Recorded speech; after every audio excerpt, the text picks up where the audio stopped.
मैं आपको बताता हूं और सबसे बड़ी चीज अभी एक्सपोज करूंगा। साबिक आर्मी चीफ के जाते ही इमरान रियाज ने बड़ा इंकशाफ कर दिया। कमर बाजवा पे लगाया बड़ा इल्जाम। जानिए इस वीडियो में। दोस्तों, सीनियर एंकर इमरान रियाज ने बड़े बड़े इंकशाफ करते हुए कहा है कि जनरल बाजवा पाकिस्तान में मार्शल लॉ लगाना चाहता था और वो इमरान खान की ईमानदारी और दियानतदारी की वजह से सख्त मुखालिफ था। इसी वजह से जनरल बाजवा ने नैब का कानून चेंज करने में इम्पोर्टेड हुकूमत की भरपूर मदद की। अब जवाबुल जवाब जमा करवाना था शहबाज शरीफ साहब ने। उसके लिए 13 दिसंबर तक का टाइम मांगा हुआ था, लेकिन बजाय इसके कि वो जवाबुल जवाब जमा करवाया जाता, आज डेली मेल के ऊपर ऑनलाइन एक क्लैरिफिकेशन छपती है।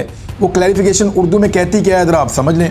पाकिस्तान के कौमी एहतसाब ब्यूरो की जानिब से मिस्टर शरीफ के खिलाफ या शहबाज शरीफ के खिलाफ की जाने वाली तहकीकात की इतला दी गई और तजवीज़ और ये बताया गया कि ज़ेर तफ्तीश रकम में बरतानवी अवामी रकम की जो है वो शमूलियत है, यानी बरतानिया की जो अवाम का पैसा है वो इसके अंदर शामिल है।